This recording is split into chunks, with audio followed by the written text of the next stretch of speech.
Social മീഡിയയിലൊക്കെ നിരവധിയായിട്ടുള്ള വർഗവഞ്ചകി എന്നും ഒക്കെ പറഞ്ഞിട്ട് എന്തൊക്കെ ഭാഷകൾ പറയാമോ അതെല്ലാം പറഞ്ഞിട്ടുണ്ട്. അപ്പോൾ എനിക്കും ഒരു തോന്നലുണ്ട്, നിങ്ങളുടെയൊക്കെ പ്രസ്ഥാനത്തിൻ്റെ ഭാഗമായിട്ടുള്ള സരിനടക്കം ശോഭന ജോർജ് അടക്കം എണ്ണിയാൽ തീരാത്ത ഒട്ടേറെ പേർ ആ പ്രസ്ഥാനത്തിലേക്ക് എത്തുമ്പോൾ അതിൻ്റെ പേരെന്താണെന്ന് കൂടി എനിക്ക് ഒന്ന് ചോദിക്കാനായിട്ടുണ്ട്. ഞാൻ എന്നും അത്രയൊന്നും പറഞ്ഞിട്ട് ഇതിലേക്ക് വരാമെന്ന് വെച്ചിട്ടാണ്. കേരള പ്രദേശ് ഗാന്ധി ദർശൻ വേദിയുടെ ഈ പരിപാടിയിലാണ് ആദ്യം ഞാനിപ്പം പങ്കെടുക്കുന്നത്. ഈ കോൺഗ്രസ്സിലേക്ക് വന്നതിന് ശേഷം എന്തുകൊണ്ടാണ് ഇങ്ങനെ ഒരു മാറ്റമുണ്ടായതെന്ന് ചോദിച്ചു. വളരെ കാലമായിട്ട് ഞാനൊന്നും സത്യത്തിൽ ഒന്നും ചിന്തിക്കാതെ തുറന്നു പറയുകയാണ്. എന്നോട് ഉമ്മൻചാണ്ടി സാറിൻ്റെ അനുസ്മരണത്തിന് പോയപ്പോഴും പത്രക്കാരും മീഡിയ എല്ലാം വന്നിട്ട് ചോദിച്ചു. അപ്പോഴും എൻ്റെ മനസ്സിൽ അങ്ങനെ ഒരു ചിന്തയും ഉണ്ടായിട്ടില്ല. എല്ലാവരും എന്നോട് പറയുന്നുണ്ട്, ഇങ്ങനെ ഒതുങ്ങിപ്പോകരുത്, പൊതുസമൂഹത്തോടൊപ്പം എത്രയോ പേര് ഇന്നങ്ങനെ എന്നെ വലിയ തോതിൽ ഉപദേശിച്ച ആൾ എൻ്റെ വീട്ടിൽ വന്നു, നല്ല തീരുമാനം എടുത്തെന്ന് പറഞ്ഞിട്ട്. പേരൊന്നും ഞാൻ പറയുന്നില്ല, വേലിലായി ഉള്ള ആളാണ്. അപ്പോൾ ഒരു ദിവസം ഓഫീസിൽ കൂടെ പോയപ്പോൾ ഞാൻ അവിടെ ഇരിക്കുന്നുണ്ട്. അയ്യോ, ഇങ്ങനെ ഇരിക്കാൻ പാടില്ല, മനുഷ്യൻ്റെ ഒപ്പം ഇത്രയും കാലം എന്തായാലും പ്രാക്ടീസൊക്കെ കുറേ ഒഴിവാക്കി എല്ലാവരോടും ഒപ്പം പ്രവർത്തിച്ചതല്ലേ, അപ്പോൾ അങ്ങനെ വേണം എന്ന് പറഞ്ഞു. അപ്പോഴൊന്നും പിന്നെ എന്തായാലും ഇപ്പോൾ അങ്ങനെ എനിക്ക് കുറേ കൂടി സ്വാതന്ത്ര്യമുള്ള മനുഷ്യരോടൊപ്പം പ്രവർത്തിക്കാൻ കഴിയുന്ന എന്തായാലും ഒരു വലിയ ദേശീയ പ്രസ്ഥാനമാണല്ലോ, അതിൻ്റെ ഭാഗമായി ഇരുന്നാൽ കുറച്ചേറെ കാര്യങ്ങൾ, ഏതാണ്ട് വലിയ സംഭവം ഉണ്ടാക്കാനൊന്നുമല്ല ഇതൊക്കെ. ഇപ്പം താൽക്കാലികമാണെന്ന് ആക്ഷേപിക്കുന്നവരുണ്ടാവും. ഒരിക്കലും അത് ആക്ഷേപമല്ല.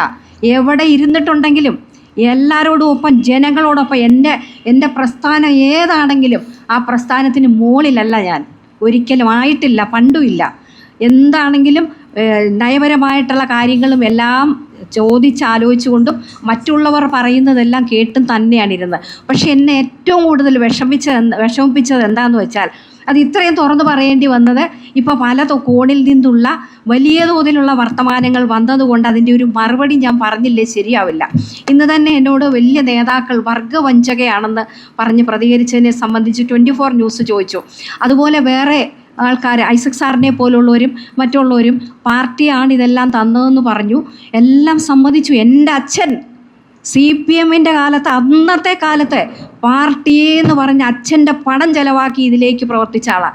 അച്ഛൻ്റെ നേരെ അനിയൻ പോലീസിൻ്റെ അടി ഇഷ്ടം പോലെ, കോളേജ് പ്രൊഫസറായിരുന്നു, NN പോറ്റി. ഞാൻ എല്ലാം പറയല്ല, അങ്ങനെ ആ പാർട്ടി ഇന്നില്ല എന്നുള്ളതാണ് ഫീൽ ചെയ്തത്. അന്നത്തെ പാർട്ടി അല്ലെങ്കിൽ പോലും ഞാൻ ഈ പാർട്ടിയിലേക്ക്, ഞാൻ ഇടതുപക്ഷത്തിലേക്ക് വരുന്ന കാലത്തെ ആ ഒരു മനസ്സോ ആ ഒരു രീതിയോ സത്യത്തിൽ ഇന്ന് നഷ്ടപ്പെട്ടു പോയി എന്നുള്ളത് പരിശോധിക്കുക തന്നെ വേണം. ഇത് ഞാൻ പലരോടും പറഞ്ഞു, പാർട്ടിയുടെ എന്നോട് ആക്റ്റീവ് ആവണമെന്ന് പറഞ്ഞപ്പോഴും ഒക്കെ പറഞ്ഞു. ഏറ്റവും സങ്കടം, ഈ 3 തവണ MLA ആക്കി, അതിൻ്റെ എല്ലാ അവകാശവും അധികാരവും ഒക്കെ എടുത്തോട്ടെ, പക്ഷെ ജനങ്ങളാണ് വോട്ട് ചെയ്യുന്നത്.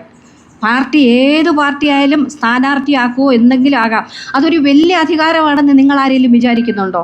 അധികാരം എന്തിനാ? മനുഷ്യർക്ക് സഹായിക്കാനല്ലേ, മനുഷ്യർക്ക് വേണ്ടി നാട്ടിൽ വികസന പ്രവർത്തനം കൊണ്ടുവരിക, മനുഷ്യർക്കൊപ്പം നിൽക്കുക. അത് ഒരു ക്ലേശപ്പെട്ട പണി തന്നെയാണ്, ഒരു സംശയമില്ല. അതൊരു വലിയ കിരീടമായിട്ട് എനിക്ക് ഒരിക്കലും ഫീൽ ചെയ്തിട്ടില്ല, ആര് വിശ്വസിച്ചാലും ഇല്ലെങ്കിലും. ഇരുട്ട് വെളുക്കോളമുള്ള പാതിരാത്രിക്ക് കറണ്ട് പോയെന്നവരെ വിളിച്ചു പറഞ്ഞാൽ അതുവരെ അഡ്രസ്സ് ചെയ്യേണ്ട ജോലി ജനപ്രതിനിധിക്കുണ്ട്. അതൊരു വലിയ കിരീടമൊന്നുമല്ല. അപ്പോൾ അങ്ങനെയെല്ലാം ആക്ഷേപിക്കുന്നവരോടും കാലുമാറി എന്ന് പറയുന്നവരോടും കാലുമാറി മറ്റു പാർട്ടികളിൽ നിന്ന് ആ പാർട്ടിയിലേക്ക് എത്തുന്നവരെ എന്താണ് പറയുന്നതെന്ന് എൻ്റെ ഒരു ചോദ്യമുണ്ട്. അതെന്ത് വർഗവഞ്ചനമാണെന്നുള്ള ചോദ്യം എനിക്കുണ്ട്. പിന്നെ എന്തിനാണ് ഇത്രയും കഷ്ടപ്പെട്ട് പ്രവർത്തിച്ച് കഠിനാധ്വാനം ചെയ്ത് എല്ലാം ഇടതുപക്ഷ ഗവൺമെൻറ് തന്നതല്ലേന്ന് ചോദിച്ചാൽ താനേ ഒരെണ്ണവും നിയോജക മണ്ഡലത്തിലേക്ക് വരില്ല. അറിയുമോ, ഞാൻ ഇച്ചിരി സംസാരിച്ചു പോകും. താരേമല്ല, നിരന്തരമായിട്ടുള്ള ഇടപെടലും ഫോളോ അപ്പ് ഉണ്ടെങ്കിൽ മാത്രമേ നാട്ടിൻ്റെ കാര്യങ്ങൾ എത്തിക്കാനായിട്ട് പറ്റുള്ളൂ. നിങ്ങളൊരു കമ്പാരിസൺ നടത്തണം. 2006 വരെയുള്ള 35 വർഷക്കാലം മന്ത്രിയായിട്ടൊക്കെ ഞാൻ ആരെയും കുറ്റപ്പെടുത്തുകയല്ല, ഒരിക്കലുമല്ല. എന്ത് ഇവിടെ കൊട്ടാരക്കരയിലുണ്ടായി? 2006 ശേഷം 21 വരെ എന്തൊക്കെ ഉണ്ടായി? ഈ 5 വർഷം കൊണ്ട് എന്തൊക്കെ ഉണ്ടായെന്നൊരു താരതമ്യ പഠനം പത്രക്കാർ ഉൾപ്പെടെയുള്ളവരുണ്ട്. ഒന്ന് പരിശോധിച്ചേ. ഞാൻ ഒരിക്കലും ആരെയും കുറ്റം, എത്രയോ നല്ല സഖാക്കൾ, പ്രവർത്തകർ എനിക്ക് ഇപ്പോഴും ജീവൻ, അവരെന്നെ വെറുത്താലും എനിക്ക് വിഷമമില്ല.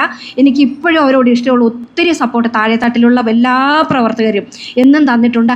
അതിലുപരി രാഷ്ട്രീയത്തിന് അതീതമായി ഞാനൊക്കെ ഇടതുപക്ഷ പ്രസ്ഥാനത്തിൽ നിന്നപ്പോഴും നല്ല കരുതൽ തന്നവരും ഒപ്പം പ്രവർത്തിച്ചവരും ഇവിടെ തന്നെ ഇരിക്കുന്നുണ്ട്. എതിർ രാഷ്ട്രീയത്തിൽ ഇരിക്കുമ്പോഴും നമ്മളൊന്നും രാഷ്ട്രീയം നോക്കിയല്ലല്ലോ ഒരു സ്ഥലത്ത് ഒരു BJP എന്നോ കോൺഗ്രസ് എന്നോ അല്ലെങ്കിൽ ഇടതുപക്ഷമെന്നോ വലതുപക്ഷമെന്നോ നോക്കിയല്ല, പറ്റാവുന്ന കാര്യങ്ങൾ ചെയ്യുക.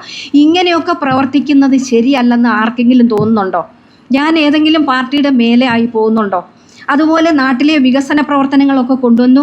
അവസാനം ഞാൻ മാറി. ഞാൻ ലാസ്റ്റ് എന്നും പറയുമായിരുന്നല്ലോ ഇനി പുതിയ ആളാണ് വരുന്നതെന്ന്. ഇപ്പം തന്നെ 3 പ്രാവശ്യമായി പുതിയ ആൾ വരുമെന്ന് ഞാൻ എല്ലാ വേദിയിലും പറഞ്ഞുകൊണ്ടിരുന്നത്. ഇനി മത്സരിക്കുമോ എന്ന് ചോദിക്കുമ്പോൾ അല്ല, പുതിയ ആൾ വരുമെന്ന്. ആരോ ആയിക്കോട്ടെ, വന്നപ്പം ഏറ്റവും മുന്നിൽ നിന്ന് എനിക്ക് വോട്ട് തരണമെന്നാണ് എനിക്ക് വോട്ട് ചെയ്ത പോലെ എന്നേക്കാൾ ഭൂരിപക്ഷത്തിൽ ജയിപ്പിക്കണമെന്ന് എത്ര യോഗങ്ങളിൽ ഞാൻ പറഞ്ഞു ഇല്ലേ? CPMൻ്റെ പ്രതിനിധിയെ ജയിപ്പിച്ചു ജനങ്ങൾ. ഞാൻ അന്നും പറഞ്ഞു തീർച്ചയായിട്ടും വലിയൊരു സ്ഥാനത്തൊരു എല്ലാവരും പറയുമല്ലോ കൊട്ടാരക്കരയ്ക്കൊരു മന്ത്രി വേണം.